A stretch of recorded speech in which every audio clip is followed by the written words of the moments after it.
ونعوذ بالله من شرور أنفسنا ومن سيئات أعمالنا من يهده الله فلا مضل له ومن يضلل فلا هادي له أشهد أن لا إله إلا الله وحده لا شريك له وأشهد أن محمدا عبده ورسوله اللهم صل وسلم وبارك على هذا النبي الكريم محمد صلى الله عليه وسلم وعلى آله وأزواجه وذريته ومن تبعهم بإحسان إلى يوم الدين أما بعد يا أيها الذين آمنوا اتقوا الله حق تقاته ولا تموتن إلا وأنتم مسلمون يا أيها الذين آمنوا اتقوا الله وقولوا قولا سديدا يصلح لكم أعمالكم ويغفر لكم ذنوبكم ومن يطع الله ورسوله فقد فاز فوزا عظيما اللهم لا علم لنا إلا ما علمتنا اللهم علمنا ما ينفعنا وزدنا علما وأصلح لنا شأننا كله ولا تكلنا إلى أنفسنا طرفة عين. Ma'asyiral muslimin wal muslimat rahimani Allah wa iyyakum ajma'in. Para bapak, para ibu, saudara-saudara jamaah maghrib yang dirahmati Allah. Alhamdulillah kita bersyukur kepada Allah Subhanahu wa taala atas limpahan rahmat dan karunia-Nya kita semuanya dalam keadaan sehat. Alhamdulillah. Allah mudahkan kita untuk hadir di Masjid Raya untuk salat berjamaah dan alhamdulillah kita sediakan waktu, kita luangkan, kita sempatkan untuk majelis ilmu ini. Semoga menambah ilmu, menambah iman dan tentunya menambah pahala di sisi Allah Subhanahu wa taala. Malam hari ini materi kita adalah tafsir ayat yang diawali dengan ya ayyuhalladzina amanu.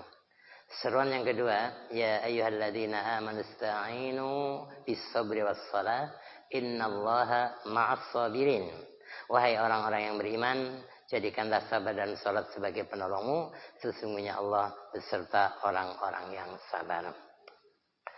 Kita masuk pada kesabaran para nabi dan rasul.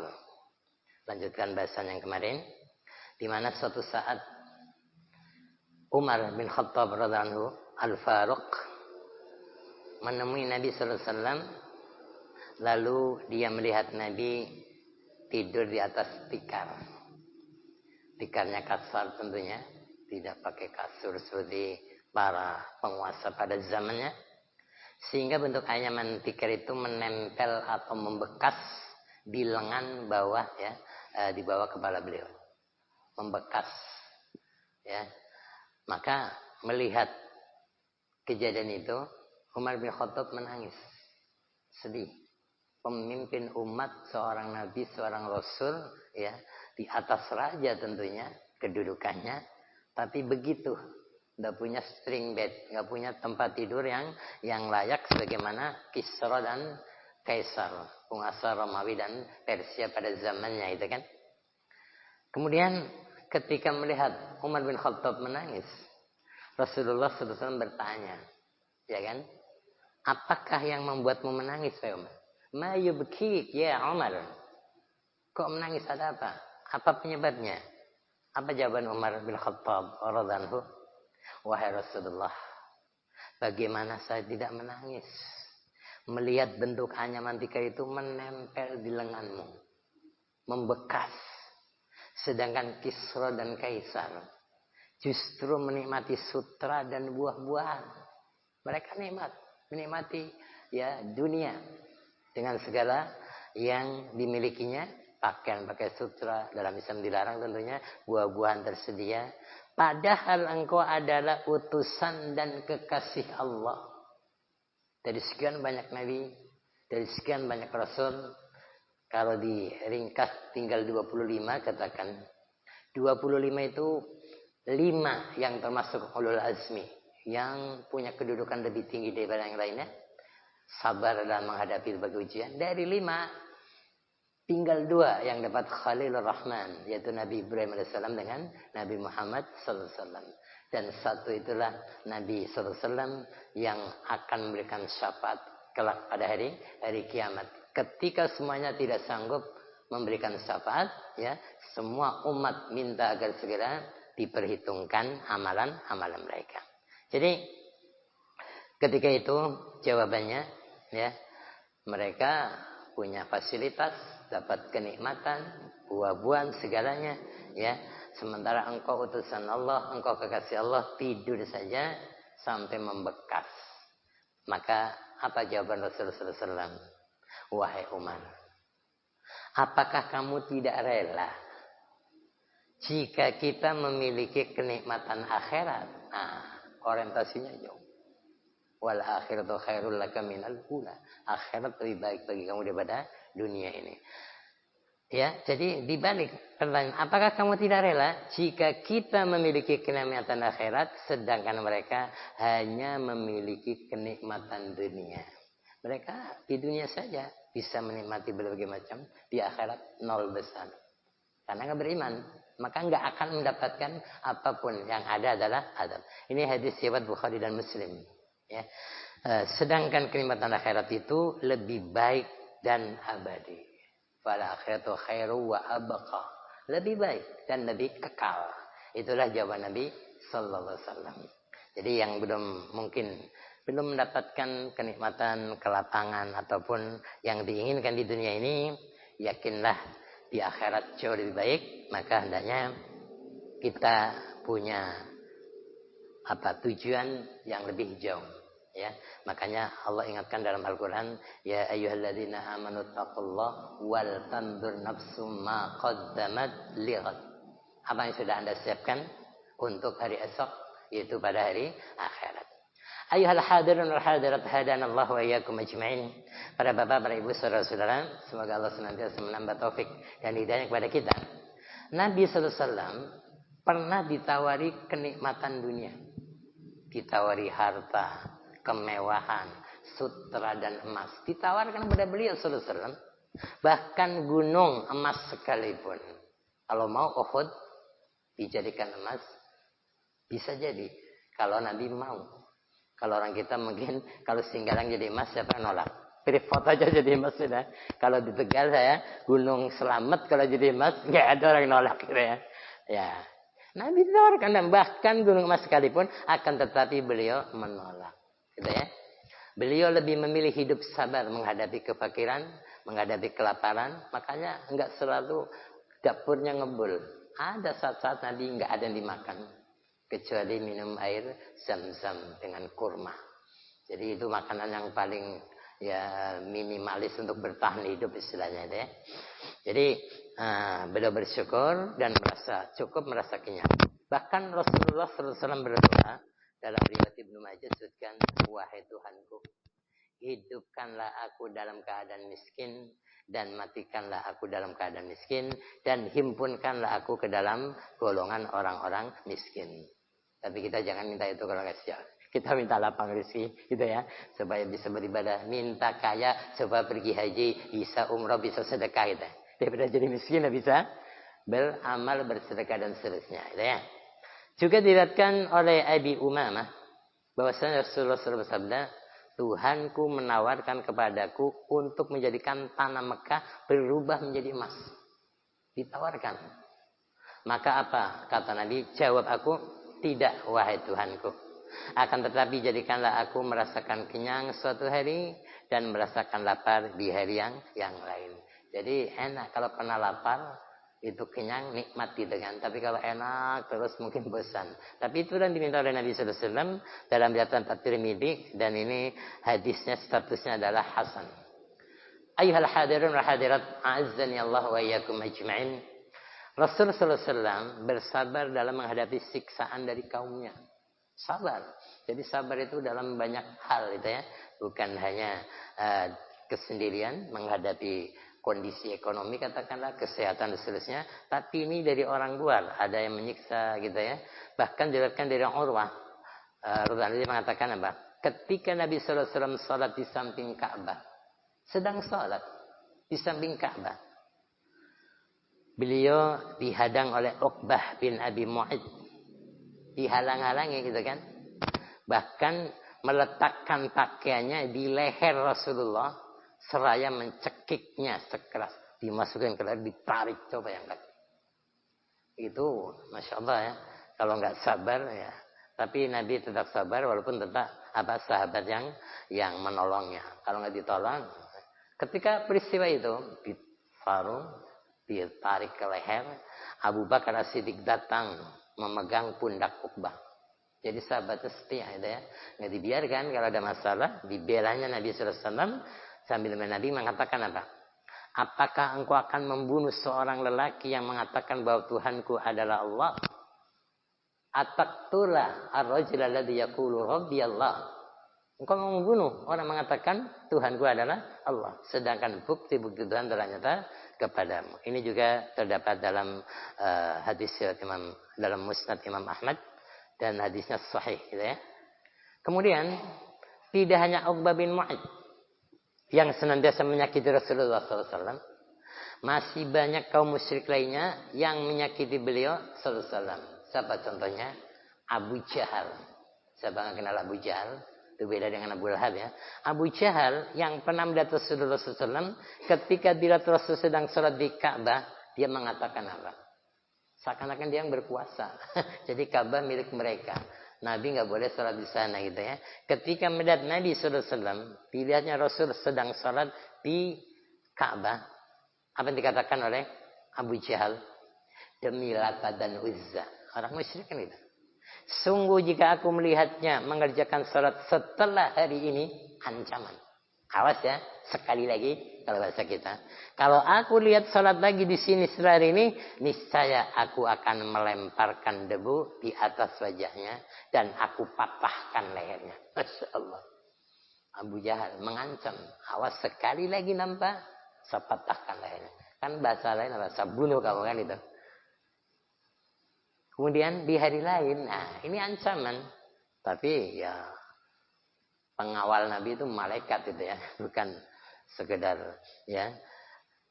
Hari lain Abu Jahal berjalan lewat Ka'bah. Kan dia sudah mengancam, awas sekali lagi, berani salat di sini, saya lempari debu, saya patahkan lehernya. Ketika itu Abu Jahal berjalan lewat Ka'bah dan kembali melihat Rasulullah SAW sedang sholat. Ya kalau orang berkuasa kan merasa dilecehkan, udah diancam, berani gitu kan, seperti nantang gitu kan, terpancing emosinya tentunya. Tapi Nabi kan mau beribadah, Ka'bah kan milik bersama gitu kan, nah, jadi tempat umum itu ya untuk beribadah. Maka apa yang terjadi ketika itu? Maka ia pun mendatangi beliau, datang mau membuktikan ancamannya dengan pongah, dengan sombong, dengan pikirannya Allah tidak melindungi gitu kan. Nah, maka didatangi beliau mau bertindak, mau melaksanakan ancamannya.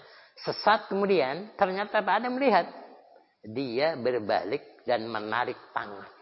Udah dekat mau mematahkan, mundur dia, ditarik tangannya, enggak jadi. Orang lain enggak melihat apa yang terjadi. Kenapa Abu Jahal mengurungkan niatnya? Tapi kemudian dia mengakui, ya. Ketika itu mereka bertanya kepada Abu Jahal, namanya kan Abul Hikam ya, orang bijaksana sebenarnya dulu itu ya, cuma saya yang dapat hidayah. Kenapa engkau wahai Abul Hikam? Katanya mematahkan leher Muhammad, kok nggak jadi, mundur malah ketakutan itu kan. Abu Jahal menjawab, jujur ya dalam hal ini gitu ya. Apa kata dia? Kata Abu Jahal, sesungguhnya di antara aku dan Muhammad ada parit api dan jurang yang sangat dalam. Yang melihat hanya Abu Jahal. Sahabat yang lain, orang lain nggak lihat. Tapi dia lihat ada api, ada parit. Kalau berani masuk, celaka dia. Gitu kan? Nah, kemudian ya Rasulullah juga bersabda, ya bahkan sebaliknya, kalau kemarin Abu Jahal yang mengancam, setelah dia nggak berani, Nabi yang mengatakan kepadanya. Di sini riwayat Muslim, Al-Bukhari pun meriwayatkannya. Ya, apa kata Nabi Sallallahu Alaihi Wasallam? Seandainya ia mendekat kepadaku, kalau nggak mau mundur, ketika nampak api, nampak parit, niscaya malaikat akan memotong-motong anggota tubuhnya. Masya Allah. Malaikat yang menjaga Nabi Sallallahu Alaihi Wasallam. Tapi walaupun demikian, Nabi tetap bertawakal kepada Allah dan tidak merasa semuanya akan baik-baik saja. Tentu ya berusaha berlindung dan seterusnya. Kemudian para bapak, para ibu, saudara-saudara jamaah maghrib yang dirahmati Allah. Rasulullah SAW juga bersabar ketika kehilangan anak-anaknya. Itu kan ujian ancaman dari orang. Ada musibah dari keluarga, anak bisa ingin meninggal. Itu kan. Wa naqsim minal anfus. Kekurangan keluarga. Kehilangan anaknya. Yang semuanya meninggal dunia semasa beliau masih hidup. Jadi kecil-kecil meninggal. Ya, kecuali seorang itu Fatimah Az-Zahra radhiyallahu. Inilah yang sampai menikah dengan Ali sampai punya keturunan Hasan Husain. Itulah keturunan Nabi dari putri beliau ya Fatimah radhiyallahu. Adapun anak yang lain meninggal sejak kecil. Semuanya meninggal dari kecil-kecil. Tapi tentu Allah Maha tahu untuk suatu hikmah walau alam itu ya. Dan ini ujian juga. Dan Nabi sabar. Sehingga ketika musibah, Masya Allah, sedang musibah, orang musyrik justru malah Allah-Allah. Ya, karena anak-anak beliau meninggal. Kecuali satu yaitu Fatimah. Dari kecil sudah meninggal. Sampai orang musyrik itu berkomentar apa? Dia siapa? Rasulullah SAW adalah orang yang tidak memiliki keturunan. Apal, putusnya. Kalau di sini apa namanya? Orang yang nggak punya keturunan, ya. Jadi nggak ada pelanjutnya itu. Tidak memiliki generasi penerus. Jadi dikomentari. Ya paling kalau dia meninggal udah selesai dakwah. Islam mungkin berhenti. Seakan-akan nggak ada yang melanjutkan. Maka kata orang-orang musyrik. Dia, maksudnya Rasulullah SAW adalah orang yang tidak memiliki keturunan, tidak memiliki generasi penerus. Seandainya dia meninggal, niscaya ia tidak akan dikenang lagi. Udah, nggak ada yang mengenang. Orang kan punya keturunan anak cucu gitu kan. Diingatnya, nenek moyangnya, jasanya, dan seterusnya. Tetapi beliau SAW tetap sabar. Sehingga Allah SWT tetap menjadikannya terkenang. Coba siapa yang lebih dari Nabi Muhammad dikenang manusia? Setiap hari disebut orang berselawat, tasyahud. Jadi baca Allahumma sholli ala Muhammad. Enggak ada. Tanpa membaca enggak sah salat gitu kan. Jadi semua orang Islam menyebutnya. Paling banyak disebut orang. Pahlawan bagaimanapun paling ya sebentar dikenang orang. Ketika dimakamkan, ketika upacara. Tapi Nabi siang malam enggak pernah berhenti. Dikenang oleh umat Islam. Mengangkat derajatnya bahkan sepanjang masa hingga hari kiamat. Ya. Dan menggantikan kesabarannya dengan limpahan nikmat yang sangat banyak. Dalam surat Al-Kautsar, inna a'tainakal kautsar fasholli li rabbika wanhar inna syani'aka huwal abtar. Sesungguhnya kami kata Allah telah memberikan kepadamu nikmat yang banyak. Maka dirikanlah salat karena Tuhanmu dan berkorbanlah. Ini kita udah lagi ya menyiapkan korban wanhar. Sesungguhnya orang-orang yang membencimu dialah yang terputus abtar. Maksudnya terputus dari rahmat Allah Subhanahu wa taala. Ayuhal hadirun wal hadirat asadakumullah hayatakum wa iyaya. Ketika Ibrahim, bukan Nabi Ibrahim alaihissalam, di antara putra Nabi sallallahu alaihi wasallam namanya Ibrahim. Jadi putra Rasulullah dari istrinya Maria meninggal dunia. Tentu Nabi sedih, menangis, boleh menangis. Yang nggak boleh itu kan meratap. Kalau menangis biasa. Al-qalbu yahzan, hati itu sedih. Al-ainu tadma, mata itu ya mengalirkan atau apa? Mengalirkan air mata biasa. Mata itu yang hati bersedih biasa. Jadi itu manusiawi. Maka ketika Ibrahim ya putra Rasulullah meninggal, Abdurrahman bin Auf melihat Nabi menangis. Sepertinya aneh. Nampaknya mungkin dalam pandangannya Nabi nggak boleh menangis, harus tegar gitu kan. Tapi menangisnya boleh. Maka ketika melihat Nabi menangis, apa kata Abdurrahman bin Auf radhiyallahu? Apakah engkau menangis wahai Rasulullah? Seperti aneh itu ya. Engkau menangis juga. Maka Rasulullah menjawab, wahai Ibn Auf, Abdurrahman bin Auf, sesungguhnya apa yang menimpaku ini adalah suatu rahmat. Rahmat. Ya. Lalu Rasulullah melanjutkan, sesungguhnya mata ini memang menangis. Ya, al-ainu tadma. Ya, dan hati bersedih biasa. Wajar, normal. Namun kata Nabi, kami tidak akan mengatakan apapun kecuali apa yang diridhoi Tuhan kami. dan sesungguhnya kami sedih berpisah dengannya, wahai Ibrahim. Jadi boleh bersedih, ya, tapi jangan sampai keluar kata-kata yang dimurkai Allah. Kata-kata yang mengandung tidak menerima takdir Allah, gitu ya. Tetap boleh menangis, bersedih boleh, tetapi ucapan yang keluar dari lisan adalah yang tetap baik-baik, menunjukkan keikhlasan, kerelaan, gitu ya. Dan hadis ini diriwayatkan oleh Imam Muslim, ya. Jadi ketika wafat, umur Ibrahim belum mencapai 16 bulan. Masih baru setahun setengah kira-kira, ya. Masih kecil itu kan. Padahal saat itu usia Rasulullah SAW berapa? Sudah mencapai 60 tahun.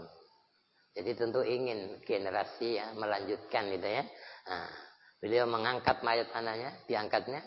Kemudian beliau tetap bersabar menghadapi cobaan. Rasulullah SAW rela terhadap segala ketetapan Allah. Seakan-akan beliau berbicara kepada gunung mengenai kondisinya ketika berpisah dengan anaknya tadi. Wahai gunung, seandainya apa yang terjadi kepada kami ini menimpamu, gunung kan lambang ketegaran, ya, kokoh gitu ya. Nanti katakan, wahai gunung, kalau yang menimpaku ditimpakan kepadamu, niscaya engkau juga akan merasa berat. Namun kita semua adalah milik Allah. Inna lillahi wa inna ilaihi raji'un. Itulah istirja. Begitu dapat musibah ini dibaca, ya, ini berarti tanda kita rela, kita sadar kita milik Allah, apalagi ya anak, harta dan seterusnya, dan semuanya akan kembali kepada Allah Subhanahu wa taala. Kemudian para nabi dan rasul, contoh yang lain dalam kesabaran. Nabi Ayub alaihissalam, ya, yang sabar dalam menghadapi cobaan. Betul? Nabi Yusuf juga bersabar ketika berada dalam penjara dengan ujian yang menimpanya. Nabi Ibrahim alaihissalam bersabar menghadapi Namrud dan kobaran api yang disediakan untuknya, dilempar ke api. Sabar, gitu. Yunus alaihissalam, ya, bersabar ketika terkurung dalam perut ikan paus. Karena asalnya nggak sabar pada umatnya, dia lari, tapi akhirnya harus melompat, ya, bukan dilemparnya. Nabi Yunus itu memang dia yang melompat ke laut, bukan dipaksa suruh dilempar, bukan. Setelah di dalam perut laut, di dalam perut ikan, dia bersedih, dia mohon ampun kepada Allah, ya, akhirnya pun ya dikeluarkan.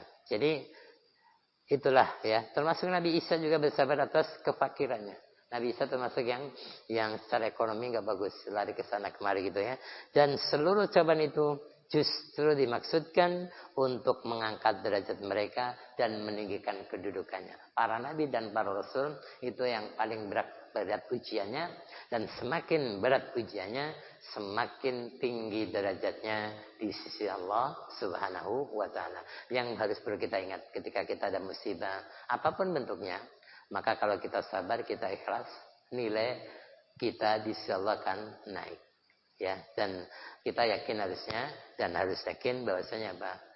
Yang namanya ujian itu sesuai dengan kemampuan kita. Semuanya sanggup menurut ukuran Allah. Orang yang bunuh diri itu berarti dia yang pesimis menghadapi masalah. Padahal ukuran Allah, mampu harusnya kamu menghadapi persoalan ini. Persoalan apapun itu kan. La yukallifullahu nafsan illa wus'aha. Allah tidak membebani suatu beban yang di luar kemampuannya.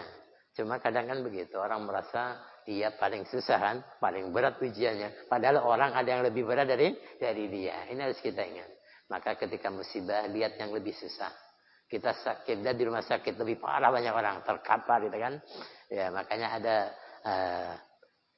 imam di Nurul Falah kena musibah tuh sebelum lebaran tuh. Ditabrak. Dia merasa paling parah. Kaki anaknya tulangnya patah. Ternyata setelah dibawa ke tukang urut, lebih parah orang, lebih rontok, lebih nggak bisa apa-apa. Jadi dia merasa ringan. Itulah kira-kira. Kalau ada musibah, lihat yang lebih susah, kita akan terhibur ya. Begitu dia. Tapi kalau nikmat, jangan lihat ke atas. Nanti leher kita sengklek. Lihat orang kaya, orang muda, kita jadi kurang bersyukur gitu ya. Lihat ke bawah, kita akan bersyukur. Ayyuhal hadirun hadirat hadanallahu wa iyyakum ajmain. Kemudian kesabaran para sahabat. Tadi para nabi, para rasul. Ini sahabat. Mungkin kalau kita mencontoh para nabi berat, itu kan bukan tingkat kita itu kan. Bukan ya. Tapi kita memang disuruh mencontohnya. Tapi yang lebih bawah, yang manusia biasa, tapi murid Nabi sallallahu alaihi wasallam, yaitu para sahabat Rasulullah sallallahu alaihi wasallam radhiyallahu. Jadi para sahabat yang muda itu lulus dari didikan Rasulullah SAW dalam bidang kesabaran. Walaupun nggak kuliah seperti sekarang, nggak sekolah formal, tapi didikan Nabi berhasil. Bagaimana mereka bisa sabar dalam kesabaran. Buktinya apa? Dibuktikan dengan kesabaran yang mereka miliki sebagaimana kesabaran Rasulullah SAW. Jadi mereka bersabar menghadapi penyakit. Ada. Menghadapi kefakiran, menghadapi kelaparan. Masya Allah ya. Di antara para sahabat ini, siapa? Abu Hurairah. Ya nama, apa kunyah ya. Abu Bapak Hurairah dari kata hir, kucing ya. Karena beliau suka kucing-kucing itu yang kecil-kecil masukin kantongnya. Maka Abu Hurairah, makanya panggil ya Abahir, wahai bapaknya kucing gitu ya. Lakob ya, kunyah. Jadi Abu Hurairah radhiyallahu pernah mengatakan apa? Demi Allah yang tiada Tuhan melainkan Dia. Sesungguhnya saya menderita di atas bumi karena lapar. Pernah. Dia lapar. Dia pergi hijrah ke Madinah kan nggak punya keluarga. Makanya harus Sufa tinggal di masjid.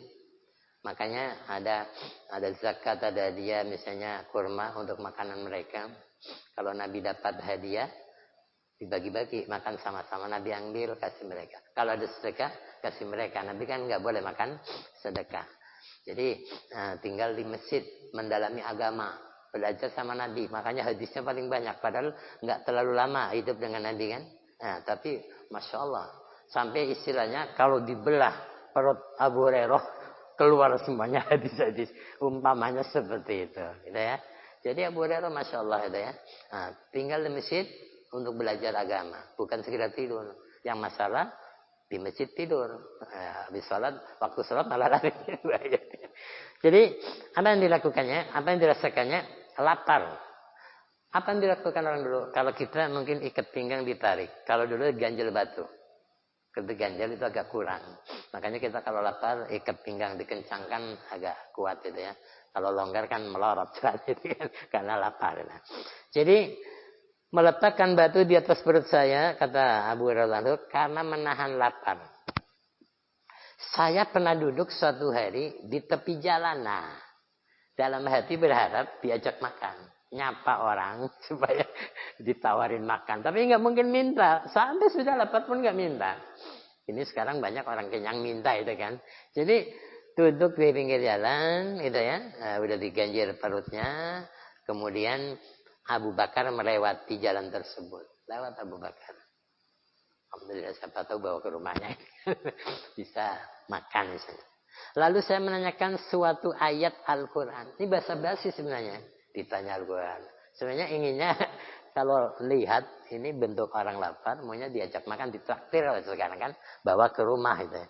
Tapi tetap saja dia nggak mau minta. Saya lapar. Sebenarnya boleh. Ketika dalam keadaan lapar. Sebenarnya boleh minta.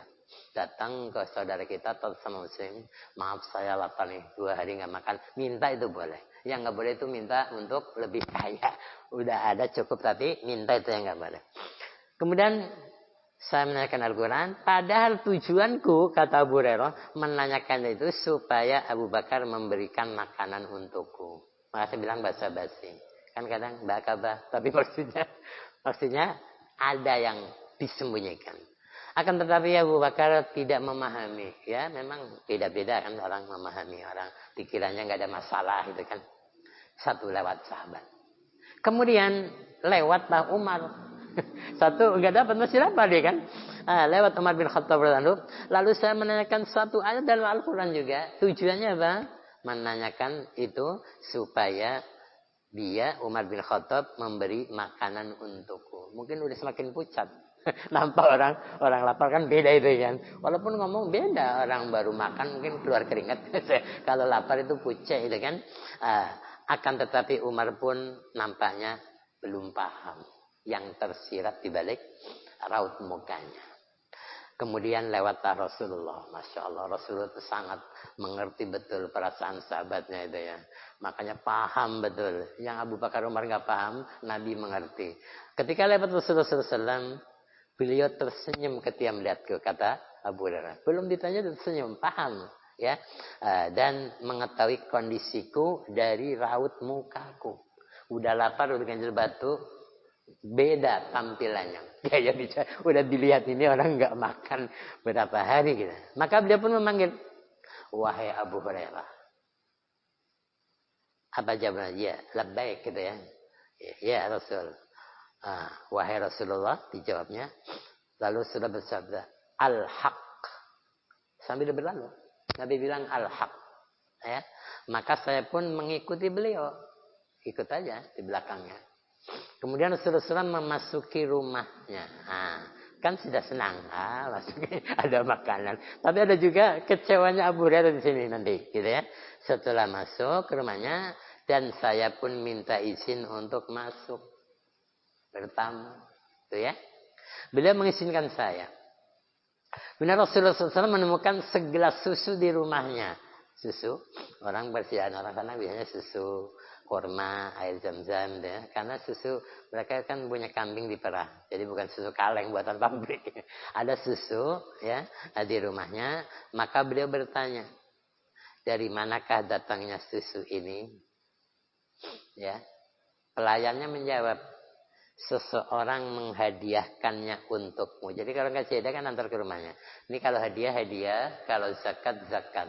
Karena Nabi nggak makan zakat. Makanya kalau hadiah Nabi makan sebagian, saya akan kasih para sahabat. Kalau yang namanya zakat, maka diberikan semuanya pada para sahabat. Jadi ada seseorang nggak disebutkan namanya, menghadiahkannya untukmu. Jawab pelayan tadi. Kemudian Rasulullah SAW memanggil Abu Hurairah. Senang dah ada susu dipanggil, ya lapar. Harapannya untuk iya kan begitu. Wahai Abu Hurairah, ya Hurairah, saya menjawab, ya wahai Rasulullah. Rasulullah bersabda, yang berhak atas susu ini adalah penduduk As-Suffah.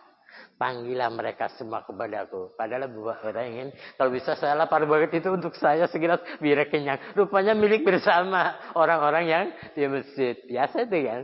Tapi berkah tentunya dari Nabi itu ya. Suruh panggil semuanya. Kemudian Abu Hurairah menjelaskan ya. Jadi penduduk As-Suffah itu siapa? Para tamu Islam. Orang tamu-tamu tinggalnya di sana. Mereka tidak memiliki keluarga, tempat berlindung nggak ada. Termasuk Abu Hurairah yang hijrah nggak sama keluarganya gitu ya. Tidak punya harta, nggak punya saudara. Jadi orang yang ditampung di Suffah, di masjid Nabi Sallallahu Alaihi Wasallam. Maka jika ada sedekah yang disampaikan kepada Rasulullah, beliau pun memberikannya kepada mereka sedekah. Karena Nabi nggak boleh makan sedekah. Beliau tidak mengambil sedikit pun sedekah tersebut. Tapi kalau bila adalah hadiah, maka beliau mengambil sedikit dan hadiah tersebut ya dibagikan sisanya kepada mereka. Kemudian ya apa yang dilakukan oleh Abu Hurairah? Abu Hurairah pun melanjutkan. Hal itu menyedihkan saya. Ini kisah nyata gitu ya. Padahal saya berharap susu itu dapat menjadi minuman pelepas dahaga saya dan bisa menguatkan saya dari siang hingga malam hari. Sudah lapar di ganjal batu. Kalau itu untuk dia semuanya, insya Allah kenyang. Tapi suruh bagi-bagi juga sama yang lainnya, gitu ya. Tidak ada jalan bagi saya kecuali taat kepada Allah. Dan gimana lagi? Itu perintah Rasul, gitu kan? Harus ditaati, gitu kan? Maka saya pun pergi memanggil mereka, teman-teman yang di Suffah. Ini hadis Bukhari dan yang lainnya ya. Para bapak, para ibu, saudara-saudara, jamaah maghrib yang dirahmati Allah. Para sahabat bersabar dalam menghadapi berbagai penyakit. Ada juga yang diuji dengan sakit. Kalau tadi dengan lapar itu kan, Abu Hurairah. Diriwayatkan dari Atha bin Abi Rabah, dia mengatakan Ibnu Abbas radhiyallahu anhu berbicara kepada saya. Apakah kamu ingin saya memberitahukan kepadamu tentang wanita yang menjadi penghuni surga? Masya Allah. Ujian sakit. Tapi kalau sabar, kalau ikhlas, jaminannya surga. Tapi ya kalau zaman sekarang ya milih mana? Kadang surga yang pasti nggak yakin itu kan. Sementara yang diinginkan adalah dunia. Sehingga kadang menempuh jalan apapun yang dilarang sampai yang syirik-syirik gitu kan. Jadi ketika ditanya, mau nggak saya kasih tahu? Ada seorang wanita yang menjadi penghuni surga. Kenapa? Nabi yang menjamin. Gitu kan? Kemudian saya menjawab, tentu Ibnu ya. Ibnu Abbas mereka mengatakan dia adalah seorang wanita hitam, berkulit hitam, gitu ya. Yang mendatangi Rasulullah SAW, kemudian dia mengatakan, mengadukan tentang penyakitnya. Saya tertimpa penyakit ayan. Kadang kumat gitu kan. Dan aurat saya sering terbuka seandainya penyakit itu kumat. Pas kumat kan nggak sadar. Kadang terbuka auratnya. Tentu waktu itu nggak masalah. Pas sadar kan malu kalau orang ada yang melihatnya. Maka permintaan wanita ini kepada Nabi Sallallahu Alaihi Wasallam, mohonkanlah kepada Allah agar ia menyembuhkannya. Coba, nggak minta kepada Nabi lah.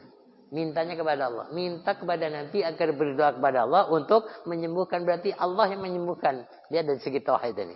Walaupun bertemu dengan Nabi Sallallahu Alaihi Wasallam, tapi tidak minta disembuhkan oleh Nabi. Mohonlah kepada Allah ya agar menyembuhkan penyakitku. Apa kata Rasulullah SAW? Rasulullah kasih opsi, kasih pilihan. Ya, jika engkau mau bersabar. Jadi sakit itu terimalah, ikhlas, sabar atas penyakitmu itu, penyakit ayan, maka engkau akan mendapatkan surga. Itu pilihan pertama. Dan jika engkau mau supaya saya berdoa kepada Allah, maka engkau akan sehat insyaallah. Karena doa Nabi kan dikabulkan. Jadi pilih, kalau kamu sabar atas penyakitnya, nanti kamu pasti dapat surga. Tapi kalau ingin sehat juga, saya akan berdoa kepada Allah. Ya, insya Allah dikabulkan dan kamu sembuh. Apa jawabannya? Masya Allah ya. Wan itu menjawab nggak banyak mikir. Nggak minta pendapat siapapun. Langsung menjawab, saya memilih untuk bersabar. Karena akhirat, dunia berapa lama sakit? Berapa umurnya? Akan berakhir itu kan. Tetapi ada permintaan juga. Akan tetapi mohonkanlah kepada Allah agar aurat saya tidak tersingkap saat kumat. Kan biasanya kalau kumat kan tersingkap. Jadi biarlah nggak sembuh nggak apa-apa. Saya ikhlas gitu ya, saya sabar. Tapi ketika kumat bangkit agar tidak tersingkap. Kan bagi Allah gampang itu kan. Maka Rasulullah berdoa untuk wanita itu. Ini hadis riwayat Bukhari dan Muslim, juga Imam Ahmad meriwayatkannya. Setelah itu apa? Penyakit itu tidak kumat lagi, melainkan saat wanita tersebut sedang sholat. Jadi inilah ya contoh ujian juga, ya ujian dengan sakit itu ya. Tapi wanita ini, masya Allah, jenius, bisa berpikir jauh. Biarlah sakit nggak sembuh, asal dapat surga, masya Allah. Para sahabat juga bersabar ketika kehilangan anaknya. Ya, ada satu riwayat dari Anas bin Malik radhiyallahu anhu, dia mengatakan Harisah terbunuh pada perang Badar. Kadang meninggal sakit, kadang meninggal dalam perang. Dan dulu kan sering berperang. Zaman ya Nabi masih hidup. Sedangkan usianya masih muda. Jadi Harisah ini terbunuh waktu perang Badar. Sedangkan usianya masih muda. Maka ibunya mendatangi Rasulullah. Pemuda masih muda belia gitu ya. Semangat. Dan dia memang mencari syahadah. Ingin mati syahid untuk membeli surga kan begitu. Ketika ya Harisah ini meninggal, ibunya mendatangi Rasulullah sambil berkata, apa kata ibunya? Wahai Rasulullah, engkau telah mengetahui betapa sayangnya aku kepada Harisah. Namanya ibu kan, semua ibu tentu menyayangi anaknya, apalagi dia sebagai pejuang yang mati syahid. Seandainya ia berada di surga, maka saya akan bersabar dan menahan diri. Dan jika ia berada di tempat selain surga, apakah yang harus saya perbuat? Itu ibunya bilang kepada Nabi sallallahu alaihi wasallam. Apa jawaban Rasulullah sallallahu alaihi wasallam? Beliau menjawab, kamu benar. Apakah engkau mengira bahwa surga itu hanya satu? Surga itu banyak sekali. Dan Harisa berada di dalam Firdaus yang paling tinggi. Jadi ingin apa? Ingin penjelasan dari Nabi. Bahwasanya anaknya memang mati syahid dan berada di dalam surga. Karena kadang ada secara lahir dia terbunuh di medan perang. Tapi kalau niatnya salah, bisa jadi dia justru pertama kali masuk ke dalam neraka. Ini hadis diriwayatkan oleh Imam Al-Bukhari. Para bapak, para ibu, saudara-saudara, jamaah maghrib yang dirahmati Allah. Ya, silakan.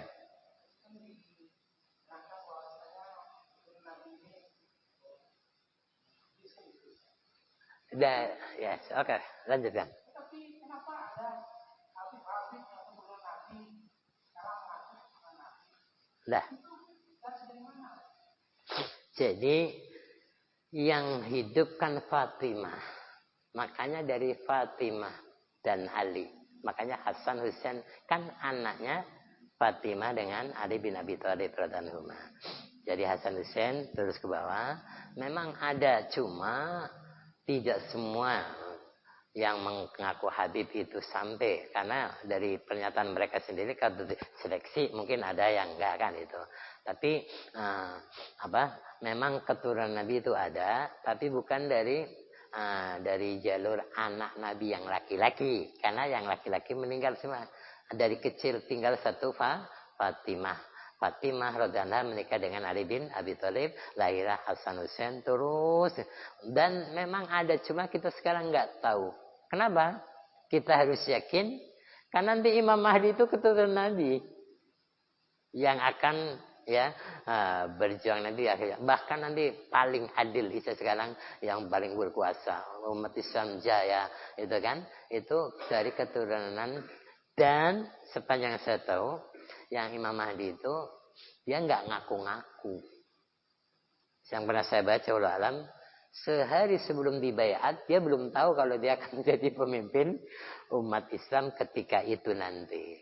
Jadi besoknya mau dibaiat misalnya, dari imam itu belum tahu sehari sebelumnya. Jadi kalau sekarang ada orang ngaku, itu berarti tanda bohongnya, gitu kan? Jauh hari udah ngaku misalnya, padahal belum dilantik, belum dibaiat kan itu. Jadi memang betul ada keturunan Nabi, cuma dari Fatimah, bukan dari anak yang laki-laki. Berarti nggak putus, cuma dari nasab Ali bin Abi Thalib. Makanya orang Syiah itu kan anunya ke Ali Abi Thalib. Cuma masalahnya yang Aisyah, yang Ahlul Bait juga justru malah dihinakan, dilecehkan gitu kan. Jadi itulah kira-kira. Ada memang, sampai sekarang ada. Cuma kita nggak tahu yang mana. Makanya kan mungkin kalau di WA banyak macam, inilah keturunan. Cuma kita gimana mendatanya, memvalidasinya dengan apa kan itu? Wallahu alam. Tapi kalau memang ada, mungkin sanadnya jelas. Ini terus, karena kalau orang belajar sanad kan sampai, ada yang sampai ke Abu Bakar, ada yang sampai ke, kan itu yang nasab itu. Tapi wallahu alam, kita yang jelas nggak tahu siapa, tapi yang jelas ada. Dan nanti Imam Mahdi namanya sama Muhammad itu kan. Makanya Imam Mahdi versi Ahlus Sunnah itu berbeda dengan Imam Mahdi menurut orang Syiah. Kalau Syiah kan imam terakhir sudah ada masuk ke gua itu kan. Udah ribuan tahun belum keluar itu kan. Jadi berbeda. Tapi kalau Imam Mahdi versi Ahlus Sunnah wal Jamaah memang ada dari keturunan Nabi, namanya juga senama Nabi Muhammad. Ya kita nggak perlu banget ya. Kalau memang sebenarnya umat Islam sama-sama. Kalau dia memang ulama, nggak harus habib. Kalau dia ulama ada apa? Kalau walaupun habib, jadi nasab itu tidak menjadikan dia ya keturunan Nabi Abu Jahal, Abu Lahab katakanlah, yang keluarga Nabi pun nggak jadi mulia kalau tidak berislam, kalau tidak berakhlak, kalau dia sesuai dengan arkan sunnah gitu kan. Walaupun dia habib, tapi misalnya kenyataannya, perbuatannya misalnya melanggar Al-Quran dan Sunnah, tentu nggak kita ikuti, kan begitu. Nah, karena kan nggak ada jaminan keturunan atau nasab itu tidak akan mendahului kan, kecuali dengan ya iman ataupun akhlak yang mulia, tentu seperti itu.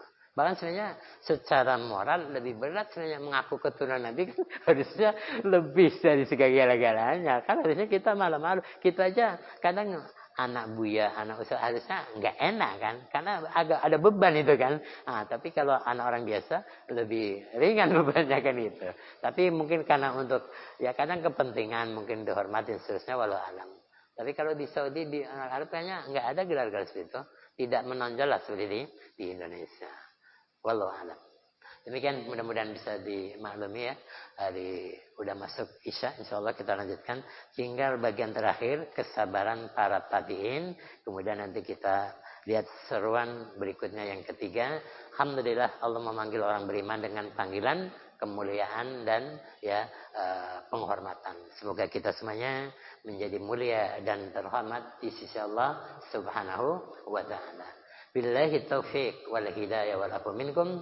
Mari kita akhiri dengan sama-sama mohon ampun kepada Allah Subhanahu wa taala. Subhanakallahumma wa bihamdika asyhadu an la ilaha illa anta astaghfiruka wa atubu ilaik. Mohon maaf. Wassalamualaikum warahmatullahi wabarakatuh.